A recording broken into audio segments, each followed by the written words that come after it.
Si vous voulez perdre 1h45 de votre temps et voir un film sans intérêt, Pinocchio est fait pour vous. Le film ne m'a jamais trop hypé, et ce dès son annonce, notamment parce que je ne suis pas un grand fan des adaptations en live action de Disney.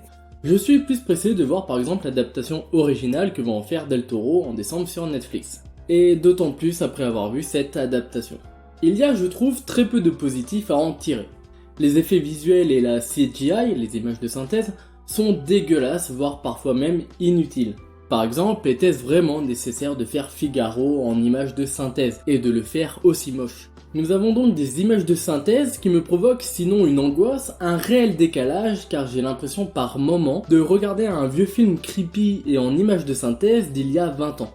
Je pense notamment à la scène où Pinocchio rencontre Gideon et Grand Coquin par exemple. D'autant plus que, en termes de décor, c'était pas hyper joli et franchement rien ne vaut les travelling et les rues filmées en caméra multiplane du film original. Le film reprend dans ses grandes lignes le film d'animation. Cependant, il apporte quelques points originaux, ce qu'on attend généralement des live action comme a pu le faire Maléfique, qui réécrit totalement La Belle au Bois dormant. Sauf que là, pour Pinocchio, c'est inutile. Le seul but étant de rallonger un film animé qui dure 1h15 au départ.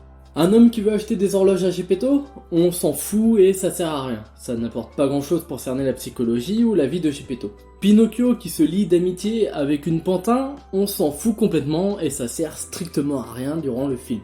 Sur certains points, ces idées originales auraient pu permettre de développer les personnages, notamment de Geppetto qui est très mystérieux finalement et qui semble cacher un passé tragique.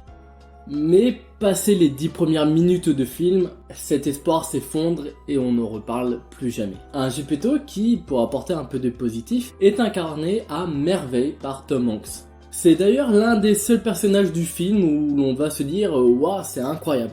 Stromboli n'étant pas assez cruel et parfois trop tourné au ridicule. Jiminy Cricket passe plutôt bien mais ne vaut pas son homologue animé. Gideon et Grand Coquin sont moches au possible et inintéressants à l'inverse du film de 1940. Crapule n'a aucun charisme, la Fée Bleue ne sert quasiment à rien sinon d'être un Deus Ex Machina pour animer Pinocchio, et n'a pas cette aura, cette présence et toute cette symbolique qu'on ressent tout au long du film d'animation.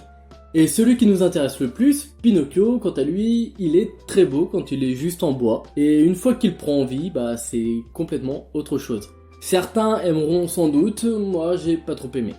Enfin, un point sur lequel le film de 1940 s'était illustré, c'était sur sa maturité, son aspect adulte et les émotions qu'il pouvait nous faire passer, allant aussi bien du rire aux pleurs tout en passant par la peur. Les sujets abordés étaient assez graves, assez matures, et ont pu traumatiser beaucoup d'enfants dans leur mise en scène. Je pense notamment au passage de l'île enchantée et à la transformation en âne, ou l'exploitation de Pinocchio par Stromboli. Là, oubliez tout ça, c'est passé à la trappe. L'île enchantée, quant à elle, se présente sous une forme d'un Disneyland un peu cheap au goût de liberté. C'est sympa, mais pas révolutionnaire non plus, et moins marquant que dans le film d'animation. D'autant plus que la séquence est un peu longue et très répétitive, Pinocchio et Crapule étant trop passifs. Cette scène va amener d'ailleurs un changement drastique dans la psychologie de Pinocchio, sans qu'on sache trop pourquoi. Ça arrive bien trop vite sans qu'on ait trop le temps de s'y préparer, et c'est vraiment mal fait. C'est d'ailleurs l'un des autres points faibles du film, les événements se déroulent beaucoup trop vite. Bien plus vite que dans le film de 1940 alors qu'il dure qu'1h15 et que celui-ci dure 1h45. Enfin, pour revenir sur l'aspect mature du film, le film est parfois très puéril, au point même où l'on a le droit à une scène incroyable dans laquelle Pinocchio découvre ce qu'est le caca. Ouais. Et tristement, ce sera pour moi la scène la plus marquante du film.